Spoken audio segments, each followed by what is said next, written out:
Hi everyone, this is Scott here with Cale. This is our first take of the special edition of the Timesphere podcast. We had a returning episode come up. It published just yesterday, October 14th, as we recapped everything that happened in 2025. But we have a special edition today, as our good friend Cale has gotten his hands on the ASUS ROG Xbox Ally X. I believe this is the sort of of third installment of this series. First, it was the Asus ROG Ally. Then it was the ROG Ally X. Now this is the ROG Xbox Ally X. Yes. Obviously, it's got the official Xbox branding, some bigger specs. Kale got his hands on an early version of, or not an early version. Yeah, Got it. I got into the preview for this. Asus reached out to me for uh to originally for Esports Illustrated, or Esports on SI as it was called in like the later months Mhm. before it shut down. And right before right before it shut down, I got my hands on it and then was informed that no, nothing will be published on the website Mm. further. So I've just for my own purposes, and to not necessarily like fulfill an obligation or anything, but just because I want to talk about this, I decided to still treat it like I was reviewing it for publication. There will be a review going up alongside this, like a kind of like my full thoughts written out on my experience going up on booster blogs just after the, like, as soon as this episode goes live, so you can listen to our thoughts here. Scott's going to conduct this kind of just like he's asking questions, because both of us have uh do like handheld gaming a lot, Mhm. especially like with this new era of like the Switch 2 and like the PC handhelds. So Scott's going to conduct this as if he's just asking as an interested party, kind of like interviewing me about my experiences with it. And then if you want like a little bit more detail, you can go read the review itself. But I treated this entire review process as if I was just daily driving the machine. I'm not going to get too into the specifications because there's so many people who do that way better than I can, including like side by sides and just like I know a bunch of people did like power testing and like draw and like all these Yeah. different 3D rendering tests between this and the Steam Deck and everything. So I'm treating this as if I am just like like a normal gamer. I just cut out all other ways to play games for the most part for like the week Mhm. plus, like the little over a week I've had access to this device. I played almost exclusively using the Xbox Ally X, and we're gonna just kind of talk about how that lines up with my experience playing on the Steam Deck, my experience playing on the Switch 2, normal PC Mhm. console gaming, and all that stuff. We're just gonna get into this, Yeah. talking about the device itself and kind of see where it takes us. So we'll start there. As Kale said, we both used a lot of handhelds. My partner has the original Asus ROG Ally. Didn't end up using it too much. This was the one that came out in 2023, Mm. but we both use our Switch 2s a lot. We still have. She has the newer Steam Deck, and well, she got the first Steam Deck, and then she wanted the newer one, so that I got the essentially like a little sibling would do. I, You got I the got hand the me hand me down, down. yeah. I got the hand me down. I mean, I'm not complaining. I'm certainly not complaining, especially if she's watching this. But well, we'll start we'll talk. We'll focus. Let's lock it. Let's get right to it. Let's get to the Asus ROG Xbox Ally X. Uh, Kale, why don't you start by giving me your overall impression of this device? I'm gonna split that into two parts, because there's the part of me that is the I mean, you know what kind of gamer I am. I am very much I play a lot of stuff. Most of the stuff is smaller stuff. I bounce around a lot, trying to play a bunch of indie games or smaller games, or just like going for experiences. I don't play a lot of like AAA games unless they really speak to me or I feel like I need to. Um, and so for that part of me that loves having access to all of my gaming libraries in one place, that loves being able to sit in my recliner or sit on my back porch. We just installed a TV out there so me and my dad could watch football out on our porch. So being able to play like Power Wash Simulator, I was like, I never finished the Final Fantasy VII DLC for that. I'll go back and do that. I want to do that. Power Simulator 2 comes out in a couple weeks. So Mhm. I was like, I want to go back and do that. So being able to sit on the back porch and like reliably play that with a Xbox controller built in, which Xbox controller is my preferred way to play PC games. Mhm. Obviously, I play more console on PlayStation and Switch. I don't really use my Xbox Series S at all anymore, unless I go back to play Mhm. like Ashura's Wrath or Blue Dragon, which both of which are still not playable on this device because they're not streamable. They're not like Xbox fix that, please. That's the last line in my review is that I want Blue Dragon playable portably, please. Please God. But yeah, for that part of me that really likes having access to all these different storefronts because you instantly have access to, as long as like you just have to boot up the Xbox app. And we'll talk about like the difference between the regular boot, which is the kind of like tablet-ish Windows Mm-hmm. experience, versus like the new I don't even there's a specific name for it. It's like the Xbox full screen experience that they're releasing first with this as a stress test, and it will eventually come to all compatible handhelds in the future, which is basically like it Okay. boots automatically into the Xbox app, and then you have access to all the Xbox stuff. You don't have to do any of the Windows stuff unless you have to go mess with some settings, or like occasionally it'll boot you into Windows anyways for something. But it kind of cuts out Is it like kind of like it. Steam Big Picture mode where it's like Yes, it is kind of like okay. the default OS that they use for the Steam Deck, where it is cuts out all the filler. It's just the Xbox app. You don't get notifications from Windows. You don't get this or that. You can if you want to. Like you can go into the settings and still do stuff through Windows and then boot into desktop, just like you can boot into Linux off of the Steam Deck. But everything is just the Xbox app. You boot directly into it, so you don't have to go into Windows at all. There's quick options, like if you hold the there's obviously a little bit of a difference. Like obviously the controllers are Xbox controllers, not the standard um, ASUS ROG Ally layout that was in the older devices. There's an Xbox button that you hold, and if you hold that while you're in the quick launcher or in the Xbox launcher, it'll automatically like bring up every tab that's open, and you can quickly just like hit the X button over the ones you don't like. You just drag an X over the ones you don't want. Hmm, Or okay. in the full screen experience, you can hit that button when you launch a game. It will be like, oh, there are these background apps active. Do you want to close these out so you can optimize the game? So it is still very much a work in progress. Even like the reviewer guide that I'm not going to be referencing too much here, but the reviewer guide they sent us is like this is very much an in progress device, and this is an in progress serve it like that launcher is in progress, and we're going to be improving it directly using your feedback specifically. Like the Asus team multiple times have directly reached out to me during my review process and been like, hey, even if you like, even after your review, if you would give us feedback or like if you would provide a list of Mhm. like your biggest like wants or your biggest issues with the device, we really want to hear from you directly about this. So they're very taking very seriously like the feedback about this device and its Xbox specific like hardware and software, trying to improve it likely through the partnership with Microsoft. But I uh ended up sticking into the desktop mode most of the time just because I found it easier to like quickly switch between stuff and not have to deal with like Xbox launcher specific things. But being able to open the Xbox app, download Steam, download Epic Game Store, download Battle.net, download all these different storefronts. Even GOG is on there. There's some other ones that aren't, but like Mhm. the main ones that most people, even like the niche people, niche gamers on, like because a lot of people use GOG, um, would want. All those are directly in the app. You can directly launch them. All the games that you download on those launchers once you install them, because it'll install just like Windows, and then you go from there. Mhm. Then those games will appear in the Xbox library, and then you can just boot them from the Xbox library. All we'll do is boot the launcher for Steam or boot the launcher for Epic in the background, and then it'll launch the games. If it's optimized for console or like if it's optimized for controller, it'll automatically default to the controller settings that you have for the system and works seamlessly. I very rarely ran into an issue where I was not automatically booted into being able to use the controller with it with like at all.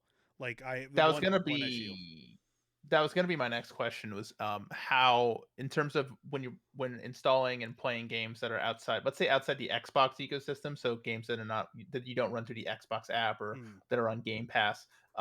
Did you run into many errors or trouble with installing or playing these games? With Windows popping up or with settings or launchers or things like that? The biggest issue I ran into, so I only ran into one like formatting issue, and that was with Star Wars Squadrons because I really wanted to try out like the audio and stuff. So I So is booted up. that through the No, EA this was app? through Steam. But it Okay. was the option for the E app was there because of Game Pass and stuff. But Sure. and Yes. for reference, with the device, I also got and with the purchase of any of these devices, you get 3 months of Xbox Game Pass Premium. Mm-hmm. which is like the middle tier. So you don't get access to the EA stuff, you like, but you get access to like all the Ubisoft stuff, Okay. like the Ubisoft classics. So you get like 300 games. Like I wasn't hurting for Game Pass options with Sure. this. It's just not the ultimate pass. It's not ultimate. It's not Not PC ultimate. Game Pass. So you're not getting access to like the Mhm. EA library with it. But I did. Yeah, Uh, you can't play Black Ops 7. exactly. No. I think you What can. I think Game Pass Premium still does day one. premium does David want your game? Oh, If, okay. if, I thought it was just ultimate if or it's higher, but I could be if that's not wrong. true, then it's not that big of a deal for the purposes of this review. Sure. But with Yeah. I know I you're really itching to play Black Ops 7. well, yes, that is exactly what I got this handheld for. I petitioned for it actually. But no, the because I did purchase PC Game Pass initially because I didn't know it came with a subscription.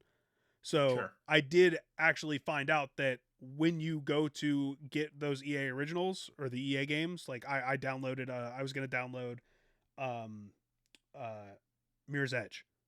I was gonna get Okay. Mirror's Edge, and because I never ended up playing that, I was like, oh, that's on there. I'll give that a go to test. Before I canceled that subscription and then used my premium, it Sure. did download the EA app and have me set that up. So same thing with Okay. Overwatch on the PC side, so you can get the console version and not have to run BattleNet, or you can get the PC version and run BattleNet. Uh, Okay. Interesting. so because I wanted the rewards for Overwatch and I wanted to test Overwatch because that's one of the few multiplayer games that I do go back to pretty much weekly. Um, and the setup was easy. Those launchers only launch when you're using those games. They can close. You can close them automatically. So for the most part, I didn't run into issues. Going back to the Star Wars Squadron thing, that game did launch in like full windowed mode, and it was like fully. It was zoomed in too far. Mm-hmm. Uh, and then so I had to mess with some settings to get it to windowed and then back into full screen.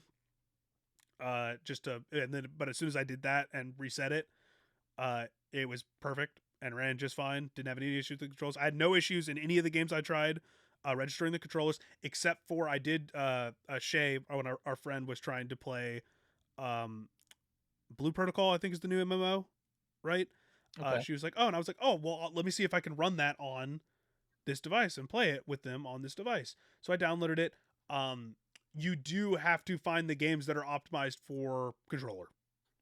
Okay. Otherwise, you will run into issues because unlike the Steam Deck, this doesn't really have a trackpad. It's just a touchscreen. So Mm-hmm. you won't be able to as easily play games that might not be optimized for controller Okay. because there's no trackpad. Because so unless you're wanting to play using a drag and tap on the touchscreen, uh, you're gonna still need to find a way to uh, in the Steam OS because you can still launch Steam in Steam full screen, like it's full screen like the Steam OS version. Here you can still it'll still say optimized for controller instead of optimized for Steam Deck, so you can still sort by that, and most of the time, and like every game I downloaded from that section worked perfectly. Same with Epic. The few games that I downloaded from Epic that have controller optimization work perfectly. Mm-hmm. Uh, Xbox, we're not really touching on that right now because you asked specifically on the other stuff, but Xbox does have its own compatibility guidelines for its app too, so you can kind of see which games are going to be optimized for what. So regardless of, as long as you look for the controller optimized games, I had no issues other than that one Star Wars Squadron window issue Sure. launching anything and playing anything. It was automatic as soon as as soon as it registered the touchscreen. If it doesn't register the touchscreen right away, you can hit the Xbox button to open like the ASUS overlay, and then go back in, and it'll usually reset it, and then it'll work just fine. So it's a little finicky, but once you get used to like the flow of using it and like how to fix that issue really easily, it causes no issue. Since it is a handheld, I do have a question about its battery life and its graphical quality, Mm. and then trying to sort of the balance between those. Obviously, higher graphics mean more batteries used up quicker, but obviously it's a handheld, so there's questions. Obviously it'd be unfair to compare it to like a high end PC, Mm. but just compare. I guess in terms of what was the highest, what was the most taxing game that you played on this, and how did it run? So obviously the most taxing game I played was Marvel Rivals. Just because I know that game is not very optimized and it has so much going No, on and it's completely no. random and online. So I wanted to really run it through its paces with that. Thankfully, Rivals does have its own internal like run diagnostic test that simulates a very taxing instance of game across a moving map that will like tell you Okay. exactly like, oh, this setting is getting like issues. It'll tell you like if you're stuttering or like what frames are having issues or whatever. So I like really in-depth usage of that. I got a good glimpse of like what the system can handle. So Unplugged running in performance mode, I never ran it on silent mode. So there's 3 modes really. You've got the silent mode, which is like fans are quiet, maximizing battery life, but at like the lowest power output, so the games are going to run worse. Yep. I didn't really use that at all because I didn't really get any. The fans weren't very loud when I was running stuff. Now, given I run a lot of like mid to like high tier Smaller. Yeah. games versus like the AAA stuff, so I'm sure once you're running like Sure. AAA games for a long time on battery, the fans are going to kick up. Uh, Battlefield 6. yeah, exactly. If you're running anything like that, then yes. But for the most part, like I was just on the standard performance mode, which is just like the Mhm. middle mode. Because once you plug it in, you get access to turbo, which is like the full on like this is over. It's like that's when it's more powerful than Overclock, you. Yeah, that maximum performance. exactly like full usage of the power supply. Like Can you run turbo with it not plugged in? I do not believe so. I think Okay, you so can that's oh that's exclusively. you can maximize performance a little better to like sacrifice battery life for more performance, but I don't think you can Mhm. access turbo directly. I think that is legitimately just for when it's plugged in because it's like Okay. it's using the full capabilities of the device. But using Mhm. Marvel Rivals as was kind of like the perfect test for it because in handheld I struggled to find like that nice balance of like, okay, how can I get this to kind of stabilize? So I got it to stabilize 30 frames per second with like mostly like low to mid settings. I think visual fidelity for like character models and like effects and moves were medium, while like shadow and draw Mhm. just like or shadows and all the like non-essential stuff was at low. It ran at a solid like 30 frames per second capped with like steady performance. It was playable with like very Okay. few instances of like me actually seeing lag on screen, and that was really just like in the moments when it would even happen on console where it's like, oh, there's so much stuff going on, there's like 4 ults happening. um Mhm. like I tested this both in practice range and then also I was playing with like Desmond and Shay in our normal group for some games. uh it ran just fine. Obviously it's not optimal, you're going to want more frames than that if you want like the best performance, but serviceable on battery. And then as soon as I plugged it in on those exact same settings, I got like 80 frames per second. Like if I cap it at 60, it ran perfectly. uh Mhm. I could up the settings from like I could up everything back to medium settings. Had no issues whatsoever. There was barely any lag outside of like those same instances where there's like so many ults going on or so many particles happening. Like it was ran very smoothly, and I could happily play an entire game with the controller just sitting there having a good time. Mhm. Uh, that So I think plugged in with yes, optimized settings, very good, 60 frames. yes, With optimized settings not plugged in, t a little taxing on it, yeah. a little You could feel the mild drag, but it performance, was still but playable and playable, but enjoyable playable. enough if you're not like super picky about everything. I will say Mhm. same similar with Overwatch. Overwatch a little less taxing of a game, so running at those same settings, you could get higher frame rates. I think I could get 40 something running on battery without capping anything on those same settings, maybe a little bit better settings. Both those games you could probably play for about 2 hours on those Mhm. settings.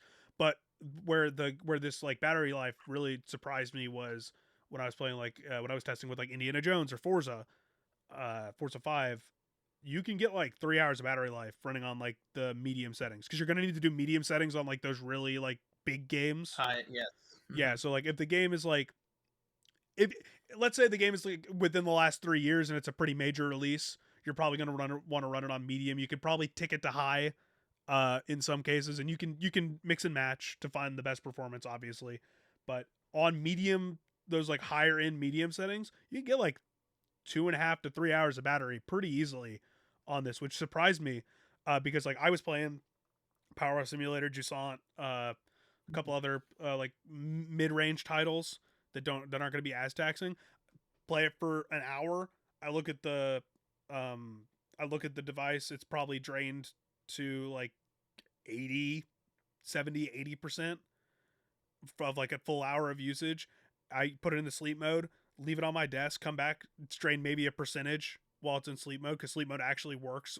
I've heard mixed. I did hear when I was just like browsing social media today, I did see mixed results on sleep mode in the regular Ally, Xbox Ally versus the Ally X model. Mm-hmm. It seems to be kind of like a mixed bag with like a bunch of different Asus, like these Asus handhelds. Like some of them will go into sleep mode without issue. Some of them will have a little finicky to them.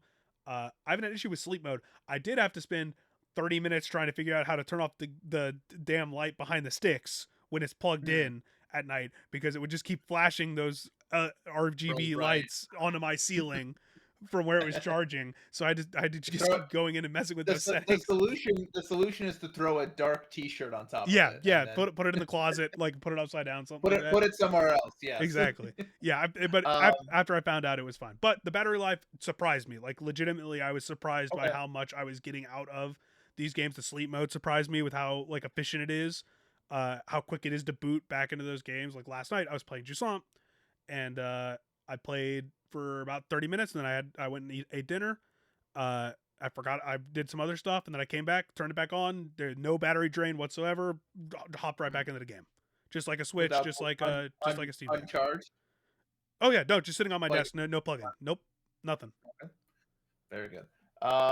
As it since of course it is a handheld, so I think two big things in terms of like what I have under like the comfort strategy is just holding it, how the buttons feel, controllers, and also heat if that's an issue. Mm. So let's start with just grip, buttons, layout, how the weight, how it feels holding in your hands. This is by far the What was most comfortable PC handheld.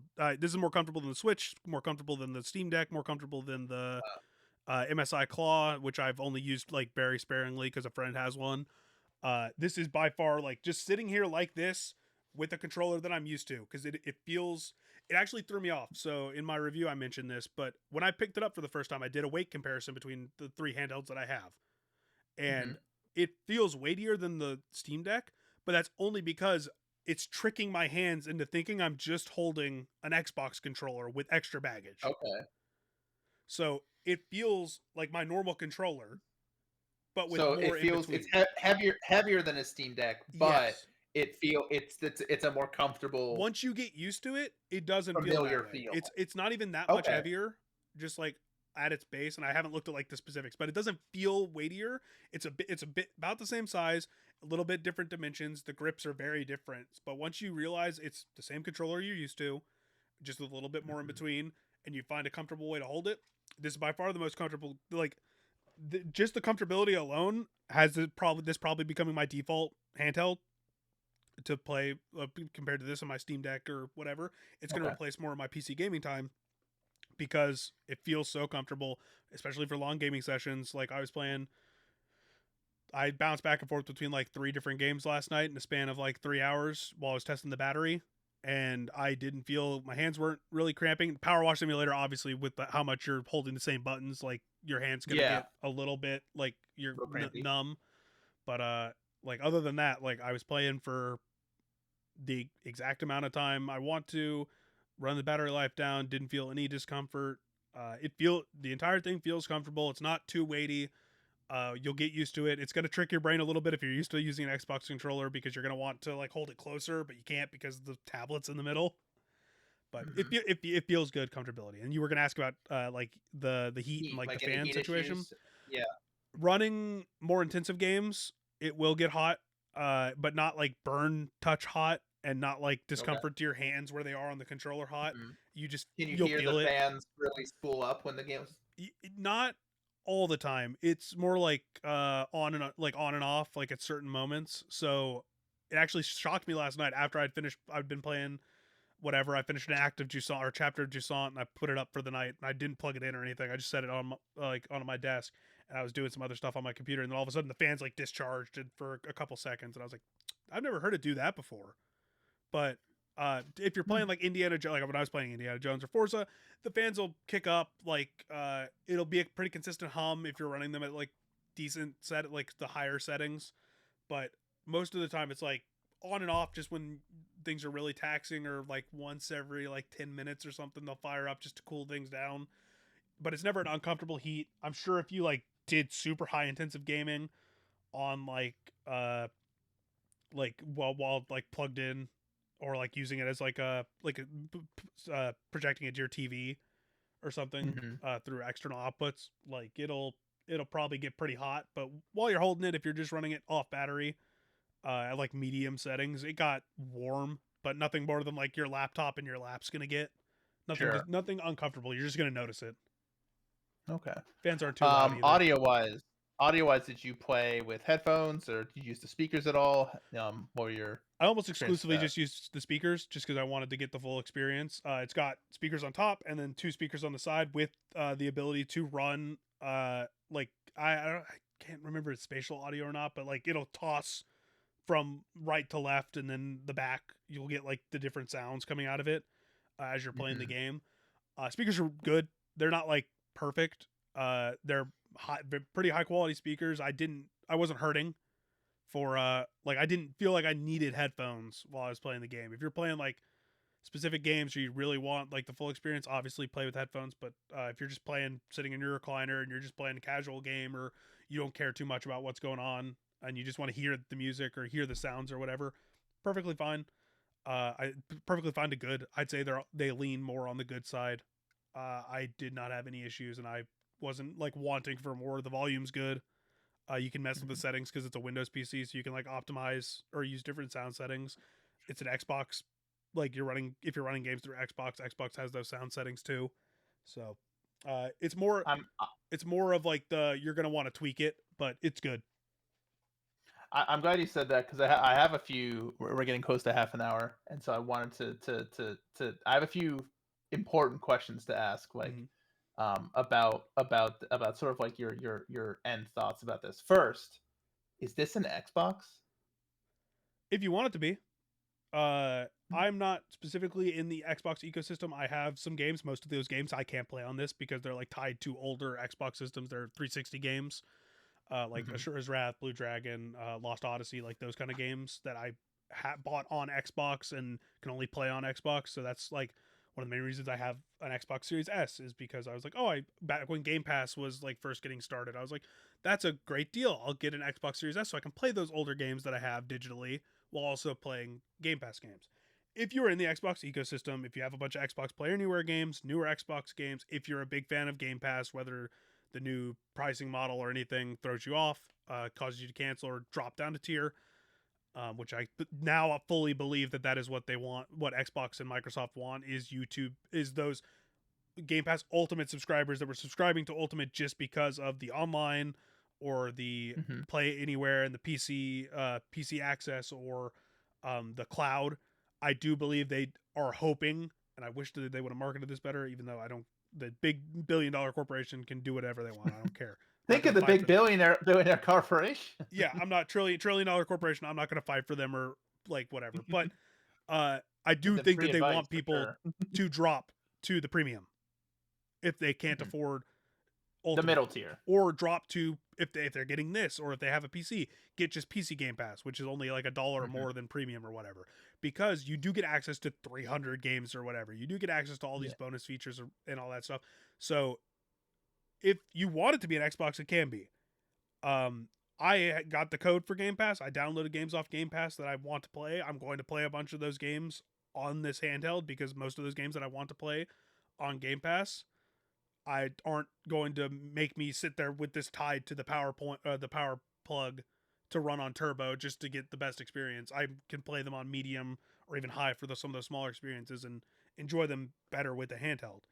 Uh, but it doesn't. It also doesn't have to be an Xbox. I think for the price, if you're getting this or the smaller Ally, Xbox Ally, Hmm. you're gonna want it to be an Xbox to justify those price points. Right. You're going to want to get into Game Pass ecosystem. You're going to want to have a background in Xbox, or at least look at the Microsoft store and the Xbox store for sales and deals and stuff to start getting into that ecosystem a little bit, which I think is another thing they're kind of hoping with this is because otherwise I can't fully recommend this as like your go-to PC handheld because it does run Steam. It does run Epic. Yes. It gets you GOG, gets you EA, gets you BattleNet, gets you whatever else. You can install other ones. I on the Hush Hush, I did test out some emulators and they run pretty dang well, other than some controller mapping issues. Don't tell We'll anybody. bleep that out. We'll Yeah, bleep that out. don't Don't tell worry. anybody. The Well, go you're editing it, so you'll bleep the it out. the You usual, bleep yeah, it out. if you the usual go-tos work just fine. So if that's something you're interested in potentially using I as don't know what those are, officer. I people don't know what those are. but yeah, and you can use it, you can get It's on. funny. I have dog cameras that's around my house. You see one right behind me. So Mm, but when we leave the pets here, if I go, it'd be funny if as I'm saying that, it just like started turning towards no, yeah, me. yeah, yeah. It's like, what did you say about that? But I'm glad I brought up this about like the cost and like I guess my question is like, who is this? This seems like a really cool device. It is pricey. So my question is, who is this for? Like, if you have a Steam Deck, are you justifying? It seems like it's maybe it might be considered an upgraded version of Steam Deck, but is it worth $1,000 cost if you already own a Steam Deck? If you've been holding out for one, like, should you just get this instead? If you have an Xbox already, is this going to be really something you use a lot? Especially if you're like a hardcore PC gamer, I guess. Based on obviously this is it's your view on this is a little bit skewed because it was sent to you for review. Yeah. But if you were a consumer and you were looking at this and you're like, what kind of consumer? Who are they targeting with this I tried device? during my entire review process, like I said at the beginning, I tried to view this as just like daily driving this as a person who would be interested in this system. Because if Mm-hmm. I was just looking at this, the idea of this appeals to me. I'm not deep into Mm-hmm. Xbox's ecosystem, so that already is a point against it for me in terms of like if I was Mm-hmm. looking at this as just a consumer potentially buying it. Uh, I am more deep into the Steam ecosystem, and I already have a Steam Yes. Deck. I already have a Switch Yep. 2, and I have a pretty Yep. functional gaming PC.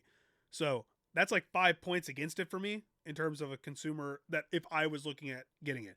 Because I do think that this is a really good device, but you're signing up for a very expensive beta. You are going to be Mm. beta testing this device. Now, that's not a bad thing because that's the same thing that Steam did with the Steam Deck.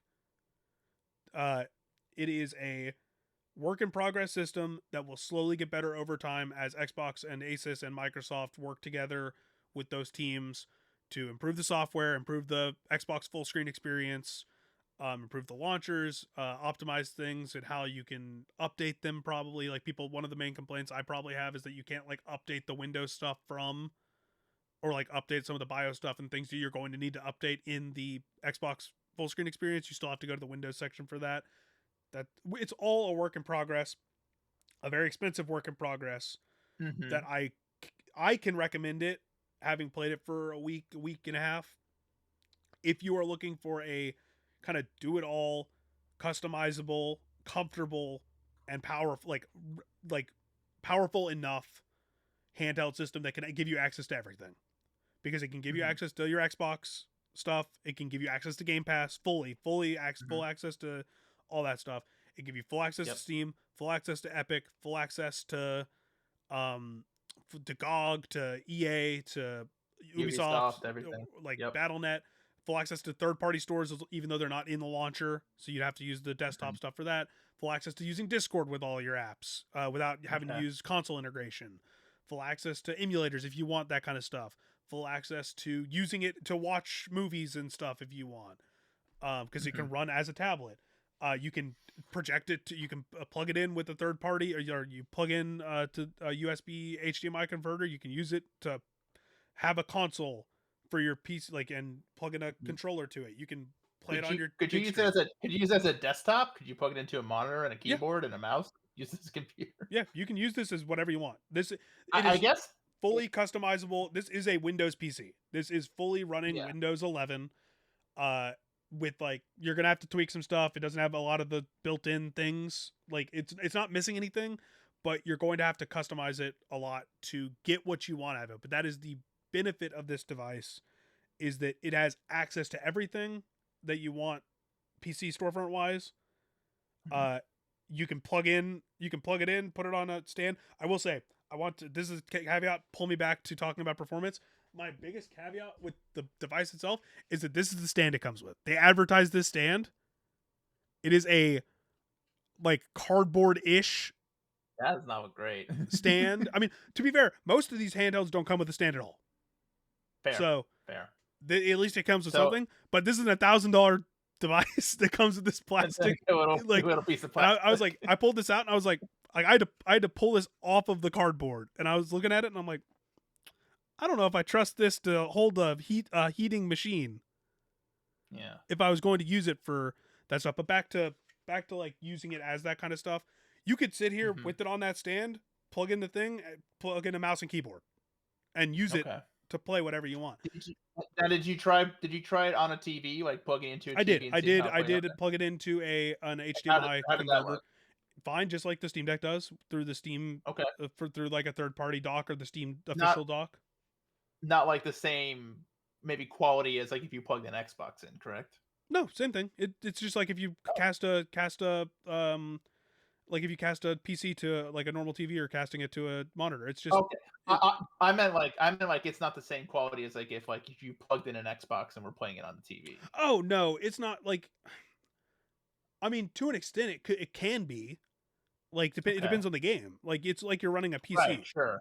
So like If you're playing like a smaller indie title or something that's not too if you're running taxing.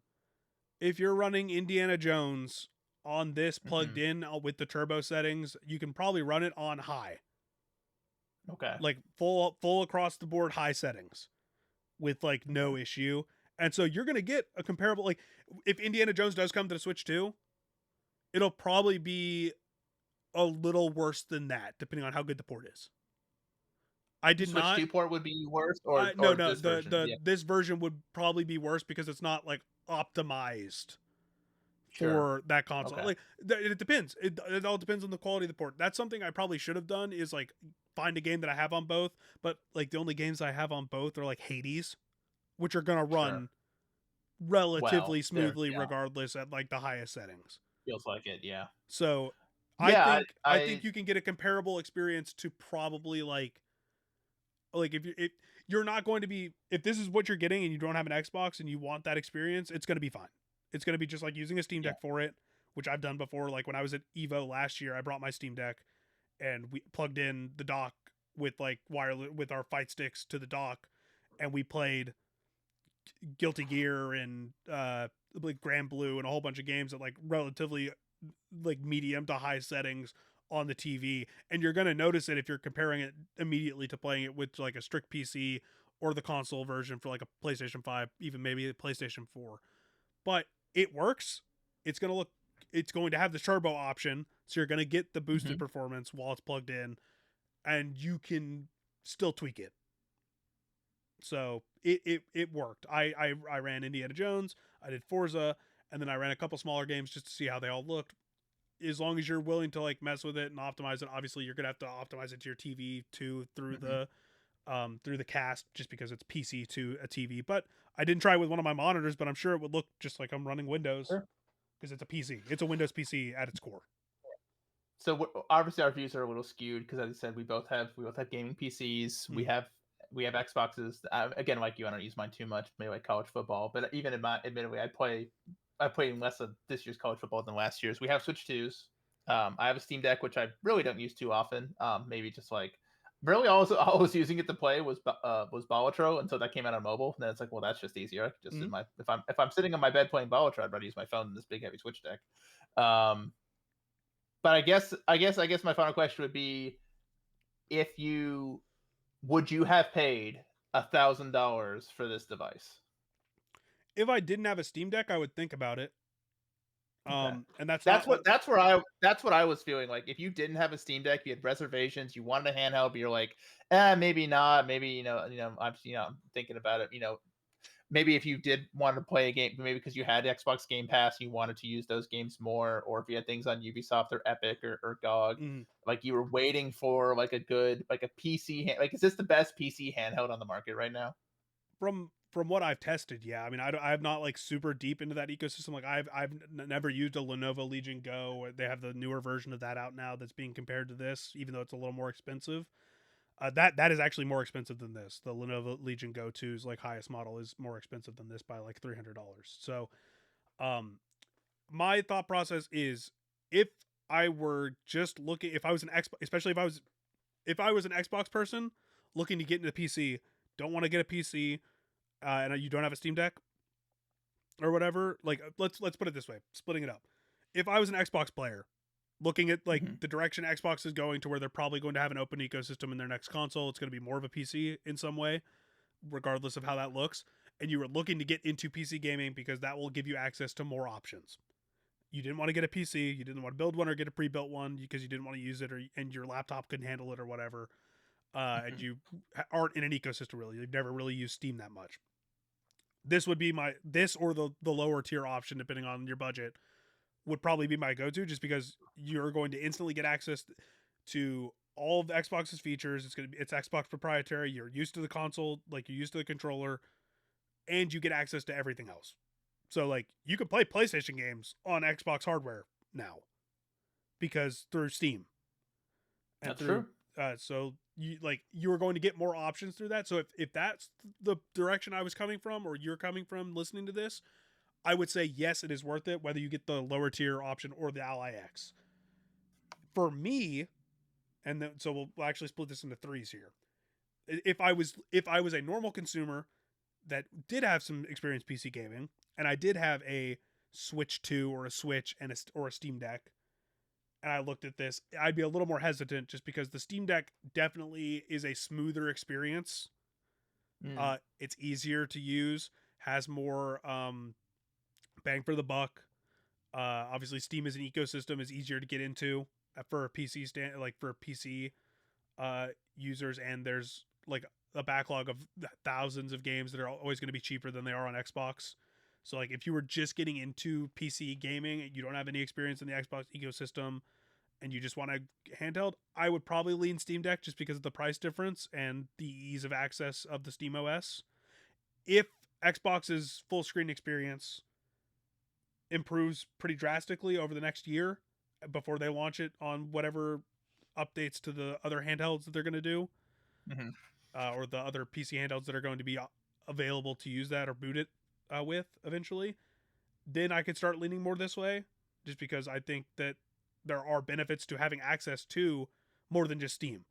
The open ecosystem of this is a big appeal. That's like the biggest appeal to me, is the open ecosystem, where I can go to Xbox, I can go to Epic, GOG, Epic, like UB. have Yep. access to Oh. all of these storefronts that you get. If you're like an Amazon Prime subscriber, you get games on GOG all the time for free, and you Mhm. can boot those up on here even if you've never heard of the game and give it a try. Like that kind of stuff is appealing to me, and I think that would appeal to people if the experience became smoother. Maybe the price comes down a little bit. Maybe the next Steam Deck is a little more pricey, or like the if the differences weren't as vast in terms of price, performance, and whatever, because this does not lap the Steam Deck in performance. If this was lapping the Steam Deck in performance, that'd be another notch in the Mm. notch for it. But it doesn't lap it. You're still going to get comparable performance for most of the games that you're going to play, as long as you're not going for like games that were released today. So Okay. if I was neutral party with if I was Xbox person trying to get into PC for the first time, would recommend either of the models. If I was Steam Deck like person who has some experience in PC gaming, and like a somewhat history in Steam, I would probably lean Steam Deck quite a bit more, just because of the price difference and the operating system. If I was me, who has all of these options Mhm. available to me, You have like a I have PC, the you have a PC, Switch, you Switch have an 2, Xbox, I'm a heavily Steam Deck. involved in the gaming ecosystem, I would personally not have bought this. But that is Mhm. because of my circumstances, the stuff I have available to me, and the price tag. The price tag is the biggest turnoff for me. I probably wouldn't even buy the $600 version, because that is even more comparable to a Steam Deck in turbo performance. So if I didn't have a Sure. Steam And Deck, a Steam Deck you can get for how much you now? can get a Steam Deck non LED model on sale like pretty frequently for like $300. Yeah. So if I didn't have a Steam Deck, and my aversion to PC gaming, because I'm not a big PC gaming guy, even though I have the ability to, I would still be tempted to look into this as my PC handheld, because of the abilities it has to be an open ecosystem and be all those things that we talked about that I enjoy as a gamer, and the power that it has to do all of these things, to where I wouldn't even have to boot up my PC if I didn't want to. This gives me the ability to say, I don't really care that I'm going to lose some performance. I'd rather have the comfortability of playing it in my hand, even if I have to have it plugged in to get like good performance. That's just a me thing though. So overall, I really like the machine. It has a lot of flaws in terms of like the UI. I didn't even talk about how finicky the UI can be in terms of like the game bar overlapping with some stuff. Okay. Like some programs will try and run over each other, this, that, the other. If you want more of that stuff, if you want more of the specs, I highly recommend reading like IGN's review, The Verge's review.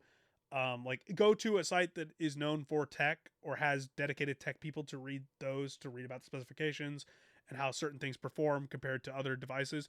If you want more of that, like how does it work as a daily drive machine just for casually without having to go through all the tweaking, more of my thoughts will be on the blog, so you can go read that, especially since I know that we're kind of getting into the territory where without getting into those specifics, we're running over our topics a little more. So yeah, make sure you all one, like and subscribe to this video as well as our returning podcast, as well as keep an eye out at it's boosterblogs.com. Yep, boosterblogs.com. It's run through Beehive, but I actually already had the domain, and they let you remap domains, so it's just shout Boosterblogs. Shout out Beehive, love them. Boosterblogs.com. Good friend Jacob. Yep, shout out Jacob. You can read that.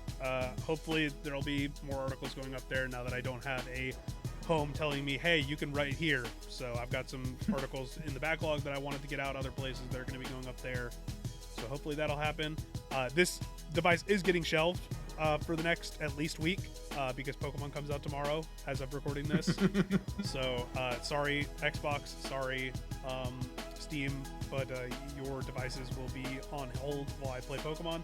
But I will be using this device a lot moving forward. Like, I really enjoyed my time with it, even with all of its flaws, just because as a person who understands computers and can mess with computers to a competent extent but doesn't really like doing it, just like the baseline allowed me to do a lot of what I wanted from a handheld gaming perspective. So I hope this kind of gave you that, you listeners at home, kind of gave you a feel for what it was, just coming from a very casual look at this device. I hope that this kind of gave you enough color to help you decide if you wanted to buy this when it does release, because it does release tomorrow on the 16th, again, at the time of recording this.